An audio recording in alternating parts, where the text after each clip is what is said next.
Welcome to Final Drive TV. This week, our feature will be the third round of the Nitto Tire United States Touring Car Championship at Thunderhill. Joining me in the booth, Rick Nanini. Great to be here as always. This is a unique race this time, but we'll talk about that later. For now, we have to get ready because the green flag's about to drop any second now, and these cars are getting lined up. All right, let's go.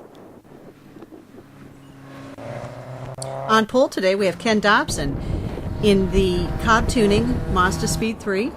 In the second position, we have the Valtierra Cabezas team, also in the Mazdaspeed 3. This one sponsored by T&I Racing.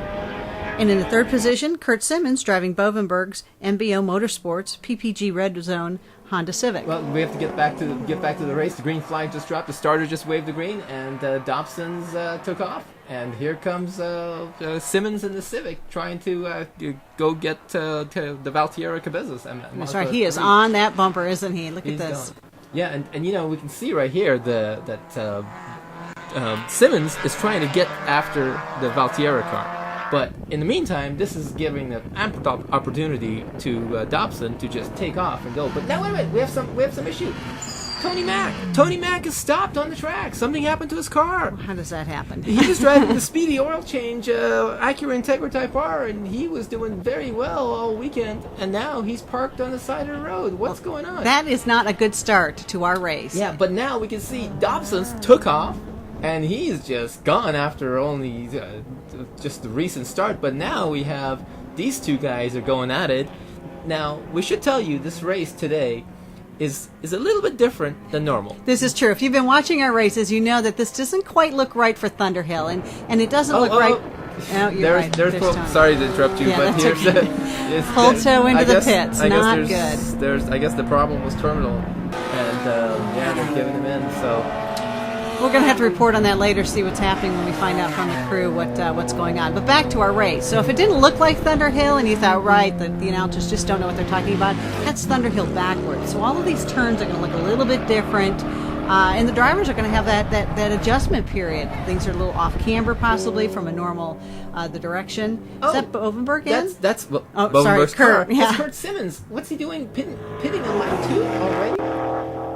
Now this doesn't look good for a race. Now the one other thing that we wanted to mention to you before all this excitement is happening is this is a 2-hour race. So coming in like this may or may not affect his end results. Well, it's a long race. It's a 2-hour format, and we're driving Thunderhill in the backwards direction, as you said. And NASA, National Aerospace Association, is the only group that runs the track backwards. And I think it actually is fun. It makes it like you have a whole new track. Absolutely does. So, there you go. Sorry, Bovenberg back out on the track. Not sure. Bovenberg. It's Simmons. It's Simmons. I'm sorry, Kurt. You're so used to driving. I'm used to that car. Well, so the story. Now that's another story by itself. That's another story by itself. So. They've actually teamed up. Okay. So Bovenberg and Simmons are now teammates, so they can share points. So apparently Bovenberg had a family issue just come up, and he couldn't make it, but he was running second in the points. So he asked Kurt to fill in for him and get some points. So hopefully Kurt will do a good job. So in this case, I mean Simmons, Bovenberg. It's the car, it's the team, it's you the can package. Just call it the Honda Civic. How's that? That may work better for me during those. So sorry, Kurt. Well, if you're there, you'll see because their driving styles are so different. You could tell who's driving what if you're really paying close attention because nobody's as aggressive as Kurt Simmons, I think. And Pete has in his older age, he's mellowed out a little bit and he's driving a lot smoother and a lot better. I mean, he's had tremendous results, second place in points. It's absolutely awesome. Great results. So hopefully Kurt's going to be able to hold that second place results, if not improve it for him. So here we are, 2-hour race. Pit stops. Let's talk pit stops. Let's talk strategy. Well, the whole thing about this race comes down to strategy because right now we see that Dobson has taken off. He's put the pedal down and he's taken off. But you see the other guys are a little bit slower. They've backed off. So part of the strategy here, as we look at the second place car, the Mazdaspeed car, part of the strategy here is, what do we do? Do you want to drive 100% and possibly run out use more gas, stay in the pits longer to get more gas? Multiple pit stops. Or maybe once or twice. Or, well, if it takes longer to put 5 gallons in rather than 4 gallons, or whatever the case may be. And also your tires. If you drive too hard, do you risk wasting your tires, and then you'll have no tires left at the end? So Now these Nitto tires, these Nitto NTO1s are very good tires, so that's one less thing I would imagine they would have to worry about, because you can really beat these tires to heck and really have to work really hard to screw them up. But sure, still, it's a warm day, so it's a warm day, and the strategy that the drivers need to put in place for their cars is all going to be different. It's going to be fascinating to see. If somebody goes and drives maybe 8/10 of the car's capabilities, are they going to get by without having to have any gas stops at all? Which is going to save them time on the track versus somebody who's all out 10-10.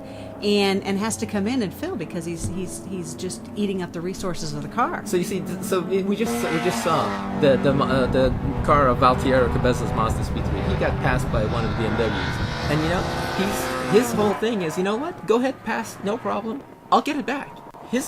I bet you his whole strategy now. They've gotten a different strategy. Their thing is, we're driving. Whoa, got a little squirrely there, but okay, go on. Sorry. We're driving. His whole strategy is we're going to drive our pace. We're not going to dictate our pace by the leader. We're going to dictate our own pace. We've already done this in our pre-race meeting. We are going to drive a certain speed to make it to the finish line first after the 2 hours. So that is a whole different type of strategy. So I'm going to ask you a question, Rick, and maybe you can answer it, maybe not. Which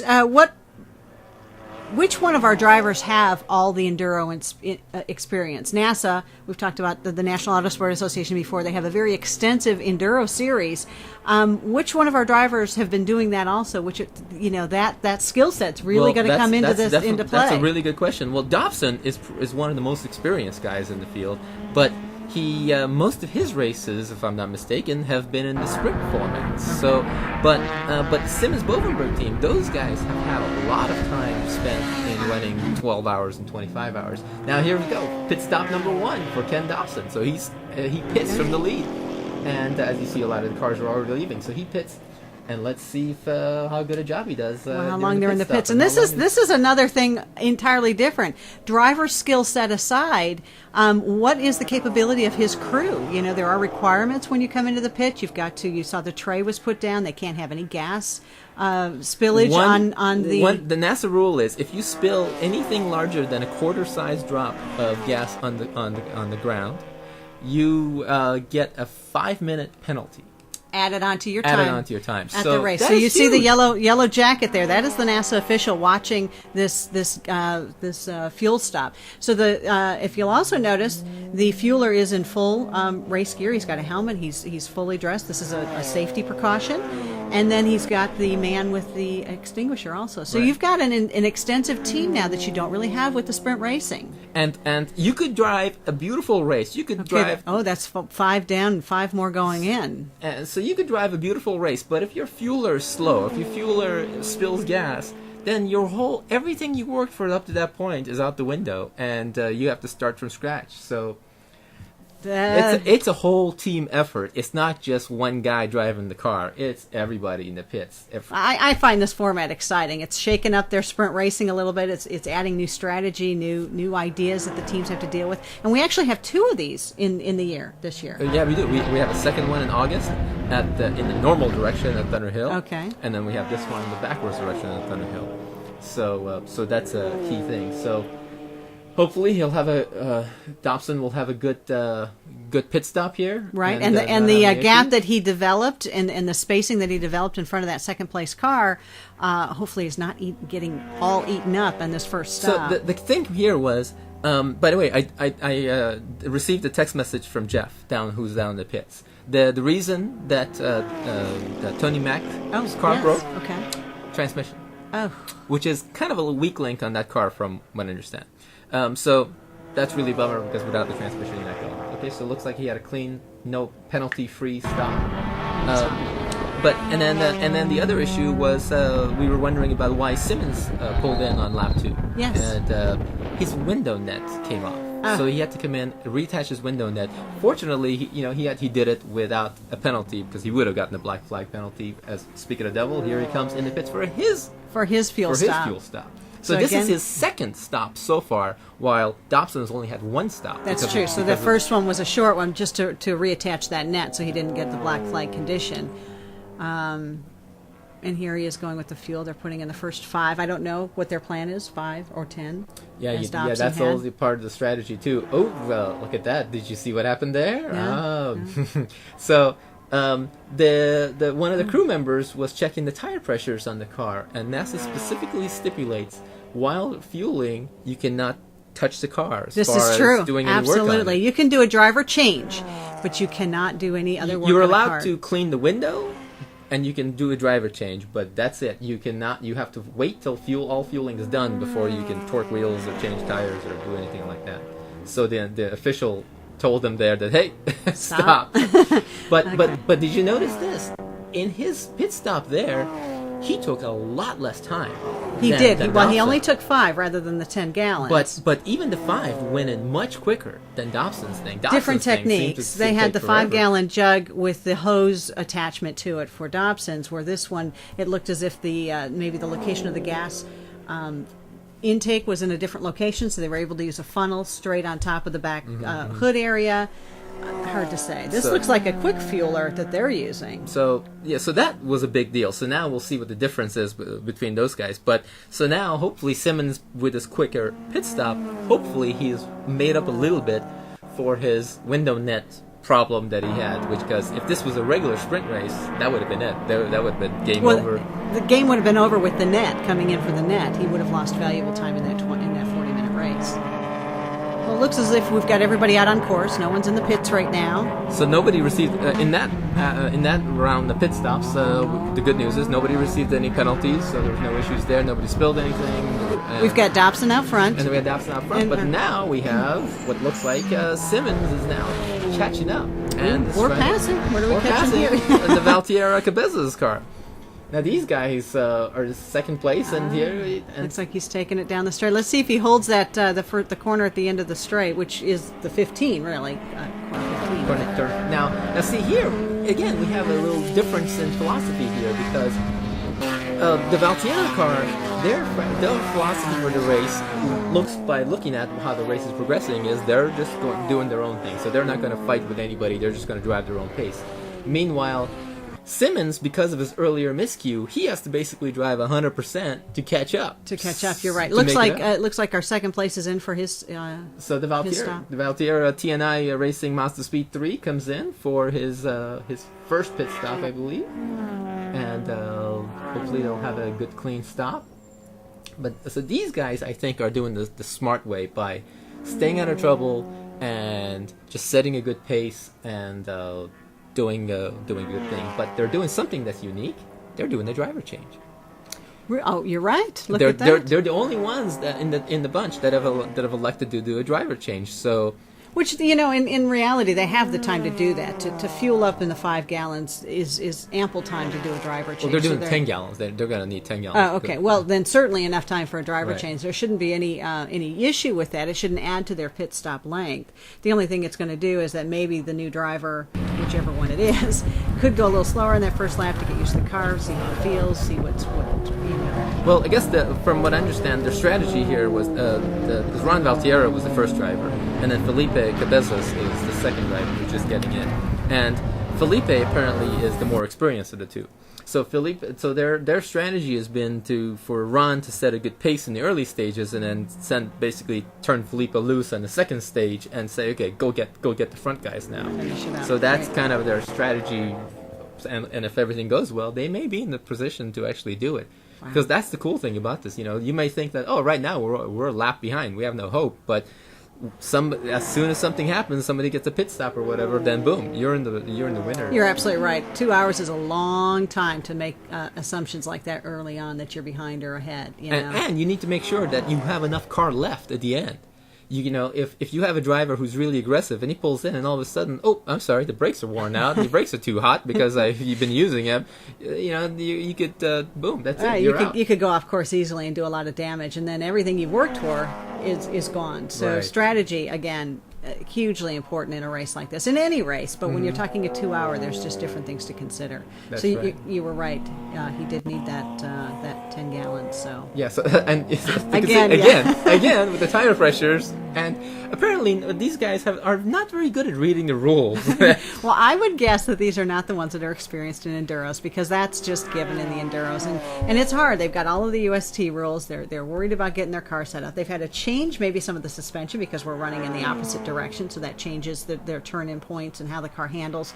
And then on top of that, they've got crew that are used to taking tire pressures every time they come in, and not much else. And so now you're telling them, don't take the tire pressures, fuel it, clean the windows, step back. You know what I think the difference is that since we only have these 2 races this year as the 2-hour format with the pit stops, the crews are not used to these kind of styles. They're used to Exactly having right. the cars in the pits. So they're usually, like when we ran the 25-hour formats, there's the crews there for the car, and you have these crew meetings and meeting after meeting and practices, and you do all these stuff ahead of time. Whereas this, you're just telling your regular crew, okay, just put the gas in the car and let me go out there. That's right. Today I need you to be a fueler. It's a fueler. and the guy thinks, okay, well, while I'm fueling the car, it's my job to take tire pressures. I'll take tire pressures.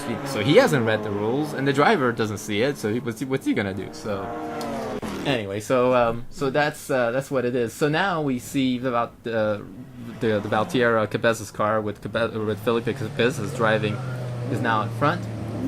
And guess who's right behind him? Ken Dobson. Ken Dobson. About to pass him.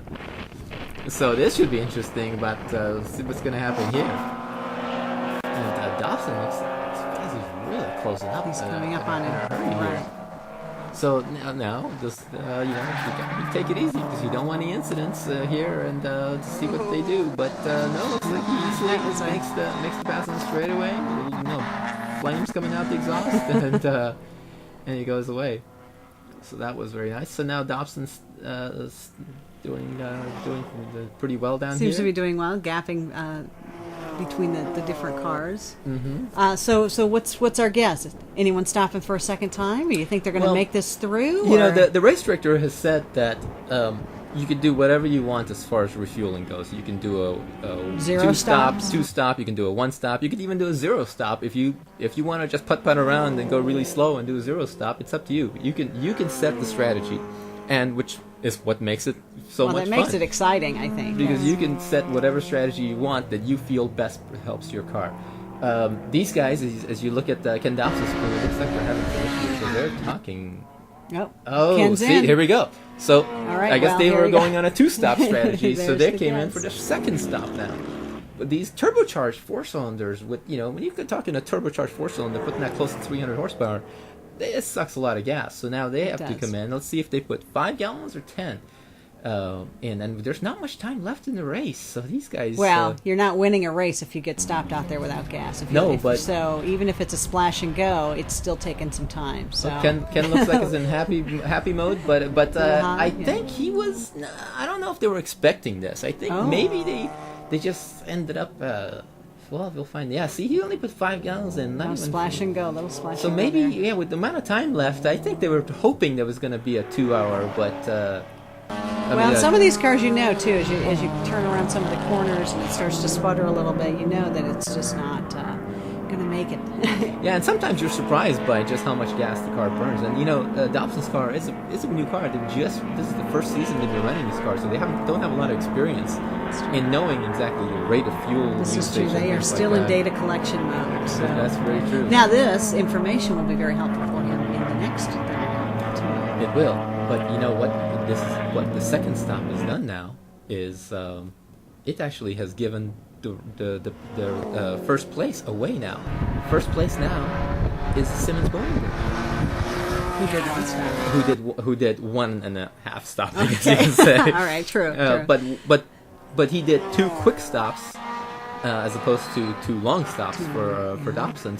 So Simmons is now our overall leader. Okay, let's see how. And so all he has to do is hang on for the next few minutes. Simmons first, and then and Dobson second. And Dobson second. Okay. And all he has to do is just hang on, and he'll pull this out. He can pull this out of the bag. Well, Rick, it looks like your guess was correct. Kurt Simmons, driving in Bovenberg's MBO racing car, is coming down the front straight. He's getting the checker. First place. That's awesome. That is a way to win a race like that, because you pull it out of the hat, and even when you look like on lap 2 that you're going to be down, you get the win. You just keep going. That's awesome right. job. All right, let's go to the podium.